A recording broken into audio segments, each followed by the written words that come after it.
উত্তপ্ত সন্দেশখালী, চোখে আতঙ্কের ছায়া মাধ্যমিক পরীক্ষার্থীদের। ছাত্রছাত্রীদের জীবনে প্রথম ধাপ মাধ্যমিক পরীক্ষা।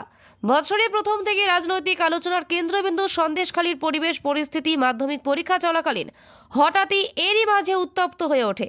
আমরা ভালোভাবে পড়ায় মনোযোগ দিতে পারছি না, খুব সমস্যা হচ্ছে, ভয় পাচ্ছ?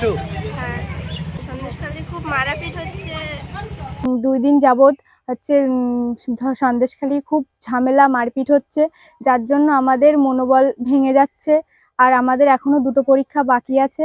আমরা চাই যেন ঝামেলাটা খুব তাড়াতাড়ি মিটে যায়। পরীক্ষা দিচ্ছি, আমাদের ভীষণ সমস্যা হচ্ছে।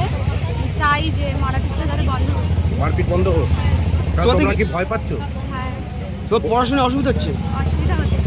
সন্দেশখালী এলাকার মানুষজন জমি কমিটি তৃণমূল নেতা কর্মীদের বিরুদ্ধে বিক্ষোভ দেখায়, পাশাপাশি তৃণমূলের কর্মী সমর্থকেরা অপরপক্ষের বিরুদ্ধে বিক্ষোভ দেখায়। এভাবেই গত 2-3 দিন ধরে সংঘর্ষের ফলে রণক্ষেত্র চেহারা ধারণ করেছে সন্দেশখালী এলাকা। এলাকায় পৌঁছলে দেখা মিলবে কারো কারো হাতে লাঠি, বাঁশ।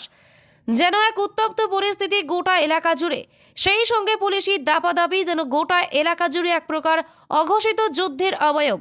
এমন পরিস্থিতিতে জীবনে প্রথম বড় পরীক্ষায় এলাকার মাধ্যমিক পরীক্ষার্থীরা চরম আতঙ্কে পরীক্ষা কেন্দ্রে পৌঁছাচ্ছে। সরগরম পরিস্থিতিতে যেন ভয়ে বুক দুরুদুরু করছে মাধ্যমিক পরীক্ষার্থীদের। চোখে মুখে একরাশ আতঙ্কের চাপ নিয়ে পরীক্ষা কেন্দ্রে রওনা দিচ্ছে, আবার পরীক্ষা শেষ হলেই আতঙ্কে বাড়ি ফিরতে হচ্ছে। কিন্তু এই মাধ্যমিক পরীক্ষা শুরু হওয়ার পর থেকে এই যে ঘটনাটা ঘটে গেছে সন্দেশখালীর বুকে, এটা খুব নিন্দনীয়। তাতে আমরা চাই শান্তি ফিরুক। একটা জীবনের বড় পরীক্ষা এসে তাদেরকে একটা দুর্যোগের মুখে পড়ে যেতে হচ্ছে, মানে সন্ত্রাসের মুখে পড়ে যেতে হচ্ছে তাদেরকে। তা আমি একজন শিক্ষক হিসাবে চাইবো, মানে এই যুদ্ধ থামুক, শান্তি চাই। আমাদের সন্দেশখালী আরও একটা নতুন জোয়ারে, নতুন পরিবেশে যেন আমরা ফিরে আসতে পারি। দিন কিংবা রাত, এই বুঝি আবার কোনো ভয়াবহ পরিস্থিতি হতে পারে। এই ভয় নিয়েই বাড়িতে ঠিকমতো পড়াশোনাও করতে পারছে না ছাত্রছাত্রীরা। পরীক্ষা কেন্দ্রে যাওয়ার জন্য রাস্তায় অটো, টোটো কিংবা কোনো যানবাহনও ঠিকমতো মেলা দুষ্কর হয়ে পড়েছে, যার ফলে পরীক্ষা কেন্দ্রে যেতেও কিছুটা হলেও সমস্যার সম্মুখীন হচ্ছে।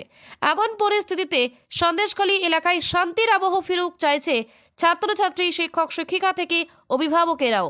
সন্দেশখালী থেকে জুলফিকার মোল্লা রিপোর্ট, লোকাল 18 বাংলা।